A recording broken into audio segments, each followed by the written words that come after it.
What can Barbie Forteza say after David Licuaco said that he cares about her? In Nelson Canlas, report on, 24 na oras, Monday, the Kapuso primetime princess has a cute reaction to David's remark about her. He cares about me. Ay wow naman. I care about him also. Syempre, Barbie said. I care about him a lot. She added. Previously, the pambansang Ginoo said that he and Barbie are really close with each other. We have to think na, of course, Barbie just got off from a relationship and we should respect that.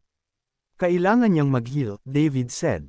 When asked if he has feelings for her, David said, I care for her a lot. I just really care about her a lot. Barbie and David's tandem rose to popularity when they starred as Clay and Fidel in Maria Clara at Ibarra. They recently starred in Pulang Araw and the film That Kind of Love last year. The pair is set to have another project this 2025. Meanwhile, David will star in the upcoming movie, Samahan ng Mga Makasalanan, with Sanya Lopez, Lizel Lopez, Betong Sumaya, Buboy Villar, Jay Ortega, Cheryl Solomon, Joel Torre, Ewan Micael, and more.